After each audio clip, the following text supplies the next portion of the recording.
Shalom. Halo adik-adik, gimana nih kabarnya? Pasti baik kan? Jangan lupa jaga kesehatan ya dengan pakai masker terus kalau mau keluar dan rajin cuci tangan. Nah, untuk ibadah pada kali ini mari kita mulai dengan pujian burung pipit yang kecil.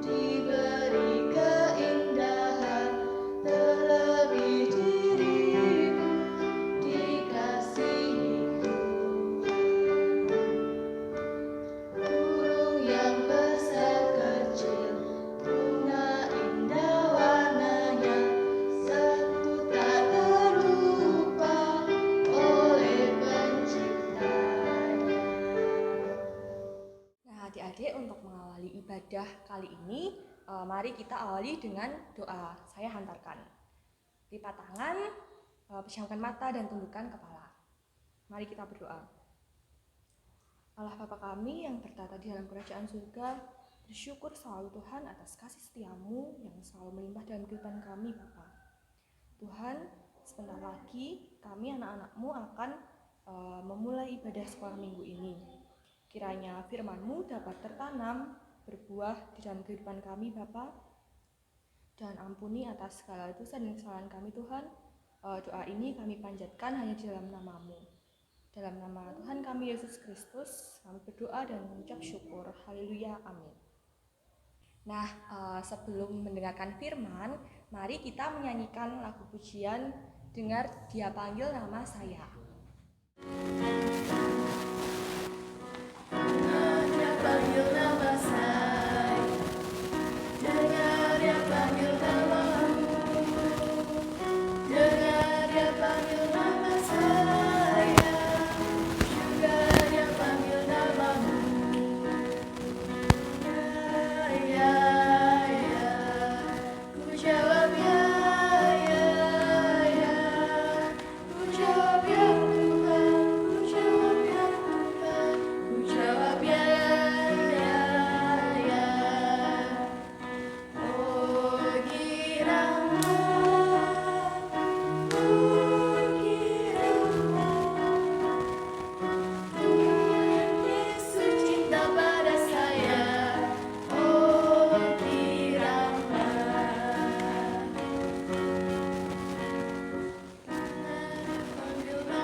Selamat pagi anak-anakku semuanya.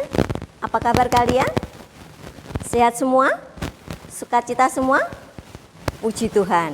Nah, tadi adik-adik sudah memuji nama Tuhan, sudah bernyanyi bersama Kak Tessa dan Kak Talentin. Sampai saatnya kita akan mendengarkan firman Tuhan. Adik-adik sudah siap semuanya? Oke, kalau sudah siap, adik-adik bisa duduk yang manis, tenang, kita dengarkan firman Tuhan hari ini. Firman Tuhan pada hari ini diambil dari Kejadian 37 ayat 1 sampai 4, disambung ayat 12 sampai 28 yang akan dibacakan oleh Kak Tessa dan Kak Talentin. Adik-adik duduk yang manis ya. Oke. Nah, sebelum memasuki firman, Mari kita baca Alkitab kita yang terambil dari Kejadian 37 ayat 1 sampai 4 dilanjutkan ayat yang ke-12 sampai 28. Nah, saya sama Tessa akan membacakan secara bergantian. Saya membacakan ayat yang ganjil dan Tessa yang benar. Mari kita baca adik-adik. Yusuf dan saudara-saudaranya. Adapun Yakub, ia diam di negeri penumpangan ayahnya, yakni di tanah Kanaan. Inilah riwayat keturunan Yakub. Yusuf tak kalah berumur 17 tahun, jadi masih muda, biasa mengembalakan kambing domba bersama-sama dengan saudara-saudaranya, anak-anak Bilha dan Zilpa, kedua istri ayahnya. Dan Yusuf menyampaikan kepada ayahnya kabar tentang kejahatan saudara-saudaranya. Israel lebih mengasihi Yusuf dari semua anaknya yang lain, sebab Yusuf itulah anaknya yang lahir pada masa tuanya. Dan ia menyuruh membuat jubah yang maha indah bagi dia. Setelah dilihat oleh saudara-saudaranya bahwa ayahnya lebih mengasihi Yusuf dari semua saudaranya, maka bencilah mereka itu kepadanya dan tidak mau menyapanya dengan ramah. Dilanjutkan ayat yang ke-12. Yusuf dijual ke tanah Mesir. Pada suatu kali, pergilah saudara-saudaranya mengembalakan kambing domba ayahnya dekat Sikem. Lalu Israel berkata kepada Yusuf, "Bukankah saudara-saudaramu mengembalakan kambing domba dekat Sikem? Marilah engkau kusuruh kepada mereka." Saud Yusuf, "Ya, Bapa." Kata Israel kepadanya, "Pergilah engkau melihat apakah baik keadaan saudara-saudaramu dan keadaan kambing domba, dan bawalah kabar tentang itu kepadaku." Lalu Yakub menyuruh dia dari lembah Hebron, dan Yusuf pun sampailah ke Sikem. Ketika Yusuf berjalan ke sana kemari di padang, bertemulah ia dengan seorang laki-laki yang bertanya kepadanya, "Apakah yang kau cari?" Sahutnya, "Aku mencari saudara-saudaraku. Tolonglah katakan kepadaku, di mana mereka mengembalakan kambing domba." Lalu kata orang itu, "Mereka telah berangkat dari sini, sebab telah kudengar mereka berkata, 'Marilah kita pergi ke Dotan.'" Maka Yusuf menyusul saudara-saudaranya itu, dan didapatinyalah mereka di Dotan. Dari jauh ia telah kelihatan kepada mereka, tetapi sebelum ia dekat dengan mereka, mereka telah bermufakat mencari daya upaya untuk membunuhnya. Kata mereka seorang kepada yang lain, "Lihat, tukang mimpi kita itu datang. Sekarang, marilah kita bunuh dia dan kita lemparkan ke dalam salah satu sumur ini. Lalu katakan, seekor binatang buas telah menerkamnya, dan kita akan lihat nanti bagaimana jadinya mimpinya itu." Ketika Ruben mendengar hal ini, ia ingin melepaskan Yusuf dari tangan mereka. Sebab itu katanya, "Janganlah kita bunuh dia." Lagi kata Ruben kepada mereka, "Janganlah tumpahkan darah, lemparkanlah dia ke dalam sumur yang ada di padang gurun ini, tetapi janganlah apa-apakan dia." Maksudnya, hendak melepaskan Yusuf dari tangan mereka dan membawanya kembali kepada ayahnya. Baru saja Yusuf sampai kepada saudara-saudaranya, mereka pun menanggalkan jubah Yusuf, jubah maha indah yang dipakainya itu. Dan mereka membawa dia dan melemparkan dia ke dalam sumur. Sumur itu kosong, tidak berair. Kemudian duduklah mereka untuk makan. Ketika mereka mengangkat muka, kelihatanlah kepada mereka suatu kafilah orang Ismail datang dari Gilead dengan untanya yang membawa damar, balsam, dan damar ladan. Dalam perjalanannya mengangkut barang-barang itu ke Mesir. Lalu kata Yehuda kepada saudara-saudaranya itu, "Apakah untungnya kalau kita membunuh adik kita itu dan menyembunyikan darahnya? Marilah kita jual dia kepada orang Ismail ini, tetapi janganlah kita apa-apakan dia, karena ia saudara kita, darah daging kita." Dan saudara-saudaranya mendengarkan perkataannya itu. Ketika ada saudagar-saudagar Midian lewat, Yusuf diangkat ke atas dari dalam sumur itu, kemudian dijual kepada orang Ismail itu dengan harga 20 shikal perak. Lalu Yusuf dibawa mereka ke Mesir. Demikianlah firman Tuhan pada kali ini. Adik-adik, ada kisah di padang rumput di tepi hutan, tinggallah keluarga semut dan belalang. Semut dan belalang adalah dua sahabat, tetapi mereka memiliki sifat yang sangat berlawanan. Si semut yang rajin bekerja, setiap hari dia mengumpulkan makanan untuk disimpan di lumbungnya, di dalam rumahnya. Sebaliknya, si belalang setiap hari cuma bermain, bersenang-senang, bernyanyi, dan malas untuk bekerja. Suatu hari, belalang ketemu dengan si semut. Saat itu si semut sedang bekerja. Dia mengangkat biji jagung yang lumayan besar untuk dibawa ke lumbungnya, adik-adik. Kemudian si belalang menyapa si semut. Semut, kenapa kamu tidak main ke tempatku? Ayo, main saja bersamaku. Kita bersenang-senang bersama. Si semut menjawab, adik-adik. Maaf Lang, kamu kan lihat sendiri. Aku saat ini baru sibuk bekerja. Si belalang berkata lagi, kasihan sekali temanku ini. Kenapa Tomut? Hidupmu kok susah banget. Setiap hari harus bekerja terus. Mbok kayak aku ini loh, bersenang-senang terus, selalu bernyanyi, bergembira, tidak usah bekerja. Semut menjawab, adik-adik, memang aku bersusah payah mencari makanan Lang. Ini untuk persediaan nanti kalau musim dingin tiba.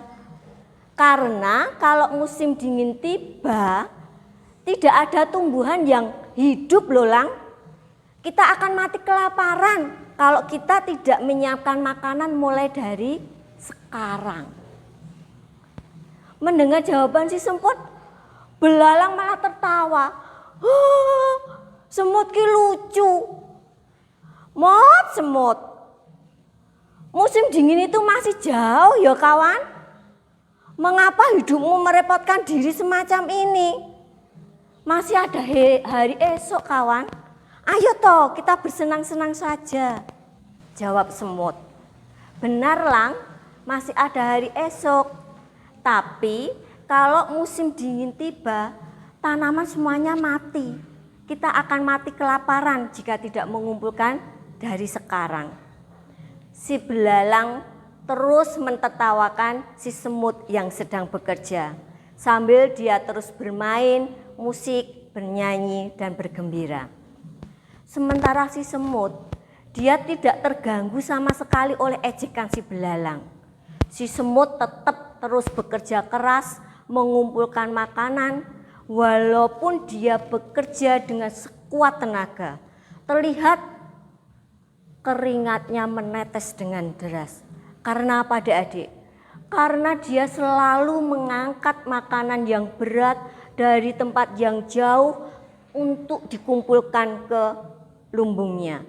Terkadang si semut juga harus terguyur hujan waktu dia mengumpulkan makanan. Juga tidak jarang juga si semut terkena sengatan sinar matahari pada waktu dia bekerja. Si belalang selalu saja mentertawakan si semut yang rajin bekerja. Hampir setiap hari adik-adik, saat si semut ini bekerja, dia selalu bertemu dengan si belalang yang malas itu. Dan mesti belalang itu menertawakan dan mengejek si semut yang sedang bekerja. Tapi si semut tidak terpengaruh sama sekali. Dia tetap bekerja keras mengumpulkan makanan di lumbungnya.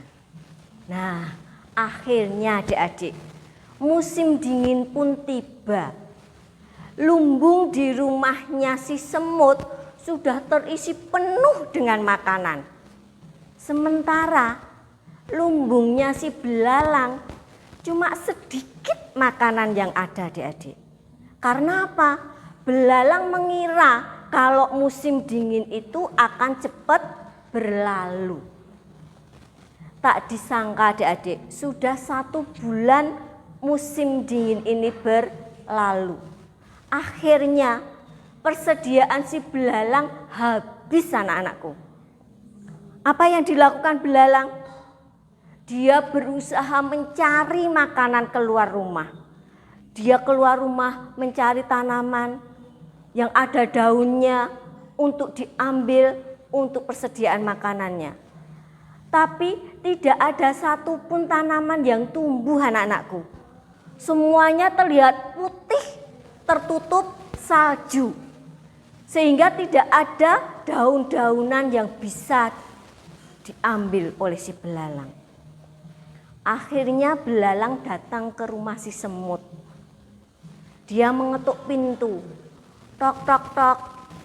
Mut, semut, kamu ada di rumah, Mut? Tok, tok, tok.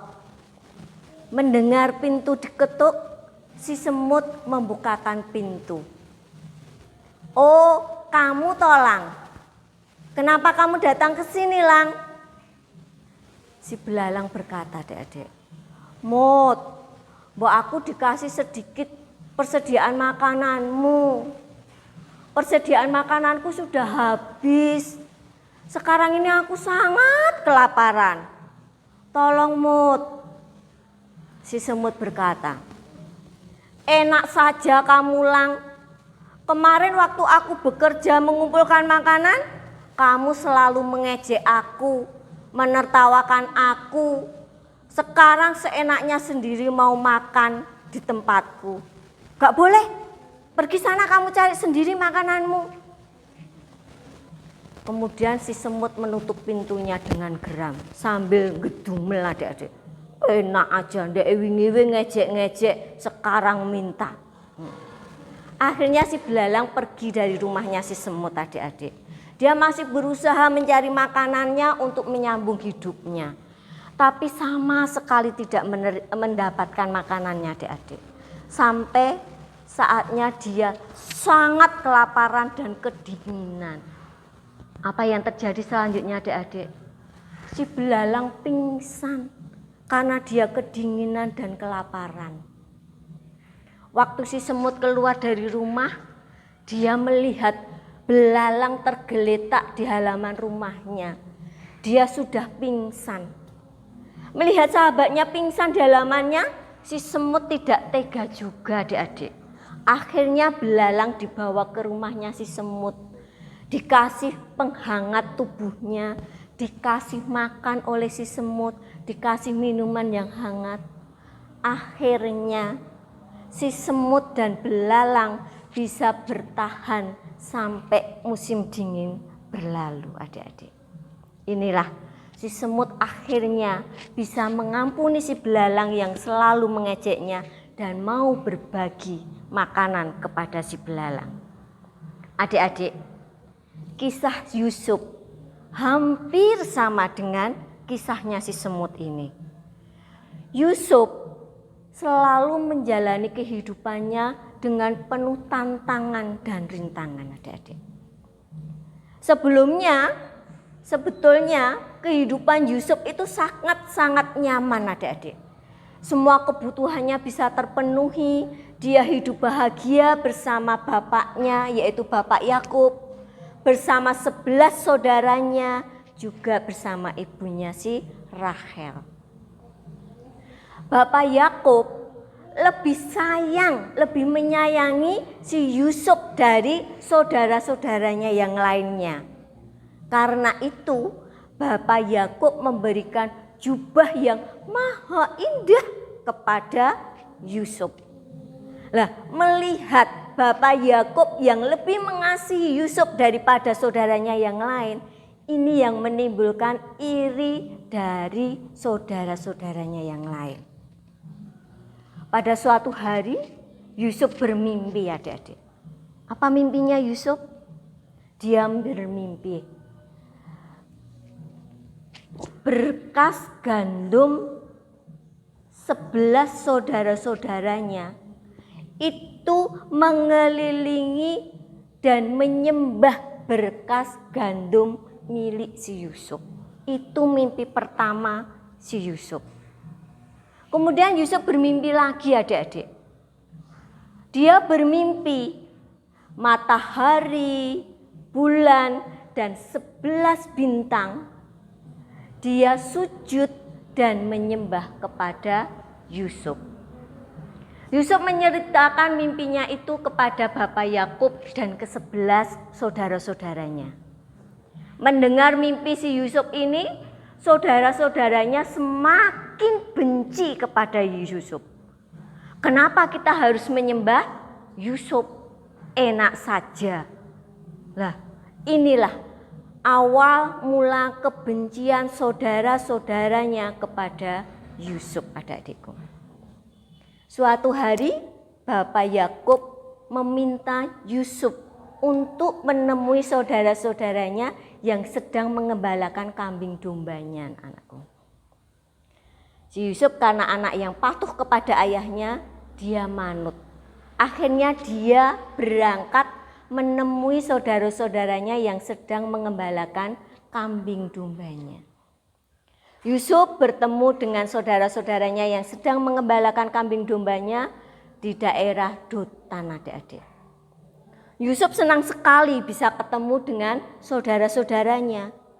Tapi sebaliknya, saudara-saudaranya melihat si Yusuf datang, mereka merencanakan hal yang jahat kepada si Yusuf. Ketika si Yusuf semakin mendekat kepada saudaranya, tiba-tiba adik-adikku, saudara-saudaranya ini mengambil secara paksa jubah yang dipakai oleh si Yusuf. Dan apa yang dilakukan saudara-saudaranya kepada Yusuf selanjutnya, adik-adik? Iya, si Yusuf dimasukkan ke dalam sumur yang sudah tidak ada airnya. Untuk menutupi kejahatan saudara-saudaranya tadi, apa yang dilakukan saudara-saudara Yusuf, adik-adik? Dia mencelupkan jubahnya Yusuf itu ke dalam darah kambing. Terus jubah yang sudah dicelupkan ke darah kambing ini dibawa kepada Bapak Yakub. Sambil dia mengarang cerita, dia berbohong mengatakan kepada Bapak Yakub, Bapak Yakub, si Yusuf sudah mati diterkam oleh binatang buas. Ini buktinya, bajunya penuh dengan darah. Mendengar cerita dari saudara-saudara Yusuf ini, Bapak Yakub sangat sedih hatinya. Dia menangis, meratapi kenapa si Yusuf harus mati diterkam binatang buas, adik-adik. Nah, setelah dia membawa kabar bohong kepada Bapak Yakub, saudara Yusuf kembali ke sumur tempat mereka mencemplungkan si Yusuf ke dalam sumur tadi, adik-adik. Yusuf diangkat dari sumur itu, terus diapakan, adik-adik? Iya, dia dijual. Yusuf dijual kepada pedagang Midian. Dijual untuk dijadikan budak, adik-adikku. Nah, oleh pedagang Midian ini tadi, Yusuf dijual kembali, adik-adikku. Ya, Yusuf dijual kembali oleh Potifar. Potifar adalah pengawal dari Firaun di Mesir. Hari-hari Yusuf sekarang menjadi susah. Karena apa, adik-adik? Karena Yusuf menjadi budak di Mesir. Dia harus melayani semua kebutuhan keluarga Firaun. Dia harus menjalani kehidupan dengan susah payah. Tetapi Yusuf menjalani kehidupan itu dengan penuh ketabahan dan kesabaran. Yusuf tidak pernah menggerutu dan mengeluh. Dia ikhlas menjalani semuanya itu. Ternyata Tuhan mempunyai rencana yang indah buat si Yusuf.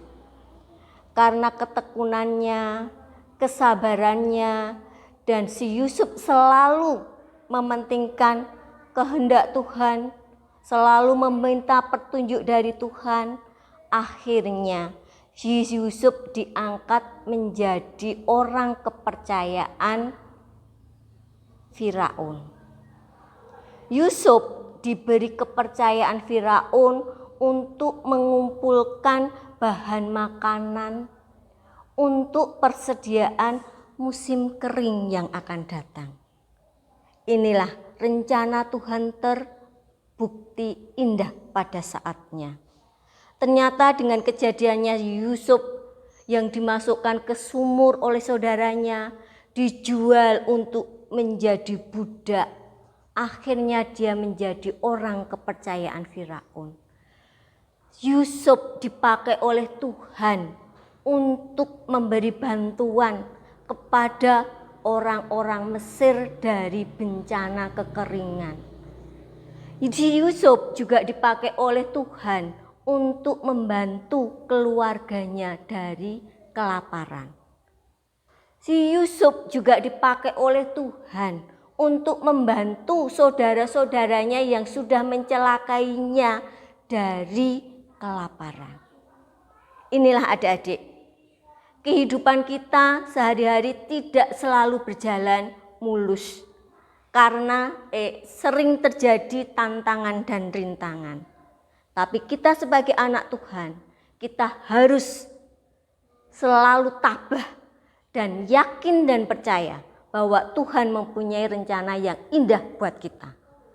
Tuhan memakai kita untuk kita selalu menjadi berkat bagi orang lain, memberi bantuan kepada orang lain, seperti yang dilakukan oleh si Yusuf ini.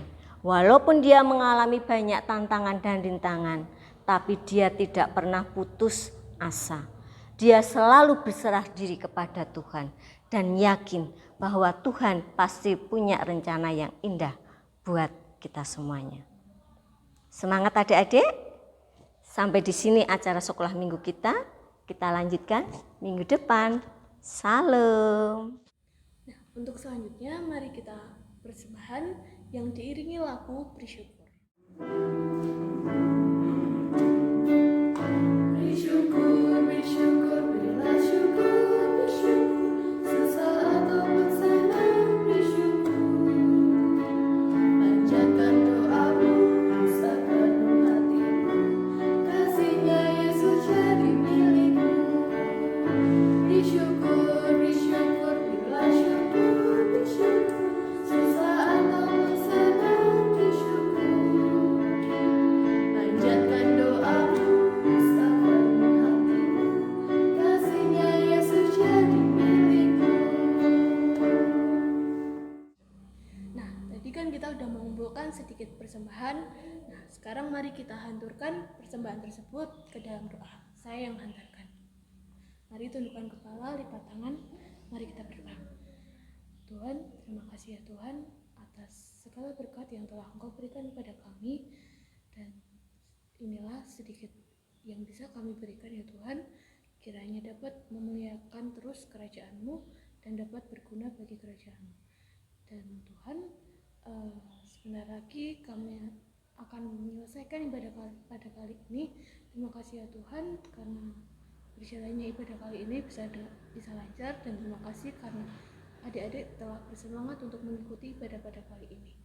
Semoga ibadah seterusnya bisa dilaksanakan secara tatap muka ya Tuhan. Semoga keadaan cepat membaik sehingga bisa bertemu dengan teman-teman yang bisa beribadah bersama. Terima kasih ya Tuhan. Dalam nama Tuhan Yesus kami telah berdoa. Haleluya. Amin. Nah adik-adik, nggak kerasa nih udah selesai aja ibadahnya. Nah untuk menutup ibadah kita pada kali ini, kita akan menyanyikan lagu Sungai Sukacitamu.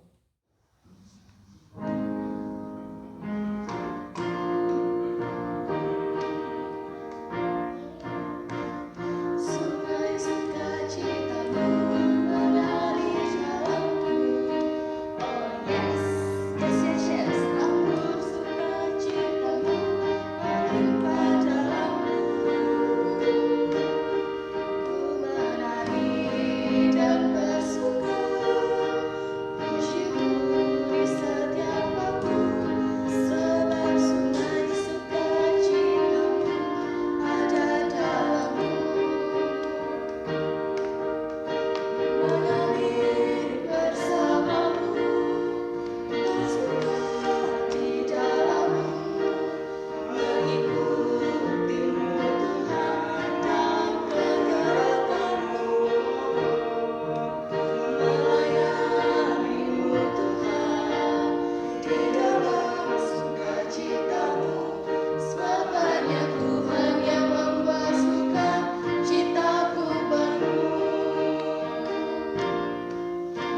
selesai nih.